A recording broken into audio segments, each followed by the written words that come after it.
Makanan mie siput Lo Shifen berasal dari kota Liuzhou, Provinsi Guangxi, Tiongkok. Sajian mie beras dengan sup asam pedas yang beraroma tak sedap belakangan ini menjadi tren di Taiwan. Namun ada satu jenis bungkusan yang tercetak tulisan, Anda orang Tiongkok, saya juga orang Tiongkok, memicu perdebatan. Menteri Ekonomi Wang Weihua tanggal 17 Januari menyampaikan tidak membuka izin impor produk jenis mie asal Tiongkok, akan diinspeksi dan meminta penurunan dari rak jual. 我们会跨部会来做相关的稽查，不管是在实体的通路或者电商平台，都会要求下架。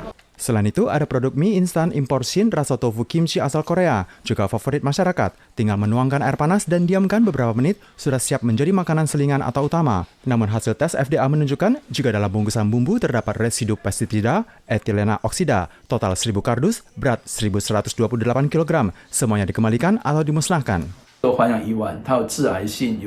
有神经毒性，所以一定要下架，要避免食用。 Mie instan Shin asal Korea tidak memenuhi syarat membuat masyarakat khawatir. FDA mengemukakan baru menemukan 1 kali dalam 6 bulan. Untuk itu selanjutnya akan meningkatkan pemeriksaan secara random. Kini importir membersihkan posisi diri dengan menyebutkan setiap paket produk impor tiba akan diusung sendiri untuk diperiksa. Saat ini produk yang beredar di pasaran tidak bermasalah dan meminta produsen dapat memastikan produk diperiksa dan memenuhi syarat baru diekspor. Liburan Tahun Baru Imlek tahun ini selama 10 hari. Kementerian Transportasi memprediksi arus mudik ke selatan akan dimulai pada hari pertama masa libur, yakni tanggal 20 Januari. Hari pertama dan kedua Imlek yang jatuh pada tanggal 22 dan 23 Januari. Sementara untuk hari ketiga dan keempat Imlek akan muncul arus wisatawan. Karena masa libur lebih panjang, diprediksi arus kembali ke utara akan mulai muncul pada hari keempat hingga hari ketujuh Imlek. Seiring dengan meredanya pandemi, setiap negara menghadapi ledakan arus wisata saat tahun baru. Badan Pengelola Bandara Taoyuan memprediksi jumlah arus keluar masuk selama masa liburan sampai jumlah tertinggi, khususnya pada 2 hari sebelum masa liburan selesai. Tanggal 28 Januari diperkirakan akan mencapai 90.000 orang, menjadi yang tertinggi sejak Februari 2020.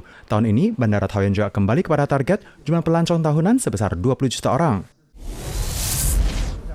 Taiwan diduga terjadi kasus kebocoran data skala besar yang menyangkut asuransi kesehatan warga. Ada media mingguan yang memberitakan mantan Sekjen bermarga Yue diduga sejak 2009 hingga 2022 melakukan pencurian data dengan disk lepas selama 13 tahun. Adapun data melibatkan pejabat tinggi pemerintah dan data pribadi personel sistem intelijen. Beberapa tahun terakhir, mantan Sekjen bermarga Yue juga kerap berkunjung ke Tiongkok. Bahkan ditemukan setiap kali kembali ke Taiwan akan ada dana skala besar yang masuk ke rekening bank keluarga. Diisukan lebih dari $1 miliar Taiwan dan berkemungkinan masih ada pelaku lain atau hal lain yang belum terkuak.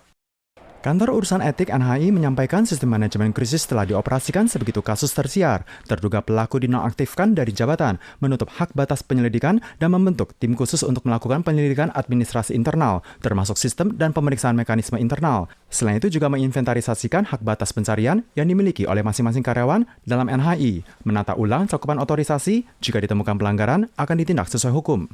Selain itu, penggemar militer senior dengan nama samaran Malan sempat melihat ada yang menawarkan data rahasia negara dalam situs luar negeri. Data sejumlah 10G dibuka dengan harga $150.000 Amerika Serikat, sekitar 4,5 juta dolar Taiwan. Data mencakup materi latihan militer negara lain, data pribadi, di mana diduga diretas atau ada penyusupan mata-mata. Untuk hal ini, ada wakil rakyat yang menyarankan pemerintah membentuk pengadilan khusus masalah keamanan negara, menjatuhkan hukuman seberatnya dan sesempatnya. Ada wakil rakyat yang mengkritik jika masalah keamanan data adalah masalah keamanan negara, namun eksekutif tidak memiliki lembaga pengawasan data yang independen, sehingga menyebabkan semua badan pemerintah saling lempar tanggung jawab. Kementerian Kehakiman menjelaskan dapat memperbaiki hukum yang terkait, memperkuat daya pemeriksaan terkait yang dimiliki oleh instansi kejaksaan. Pulau Bali adalah lokasi wisata kelas dunia dengan sumber air dari gunung berapi, sungai dan air tanah dangkal. Kawasan utara menggunakan teknik pengairan tradisional subak dengan mengalihkan air ke sawah bertingkat. Sistem irigasi ini bahkan dikategorikan sebagai warisan dunia oleh PBB. Namun 10 tahun terakhir, Bali membangun industri wisata skala besar, ditambah dengan jumlah penduduk yang bertambah dan manajemen sumber air yang buruk. Banyak penduduk dan pemilik toko setempat yang dulu bisa mendapatkan sumber air bersih dari sumur atau cukup menggali tanah saja, kini harus menghadapi krisis kekeringan sumber air dan masalah pengasinan. Meskipun Pulau Bali memiliki batasan terkait penggunaan sumber air, namun hasilnya minim karena tidak ada ketegasan. Awalnya, penduduk setempat berharap pandemi dapat memperbaiki kondisi kekeringan air, namun pakar khawatir bahwa keterusan pembangunan jalan dan resor tanpa henti pada akhirnya hanya akan merusak sistem subak dan lingkungan pulau.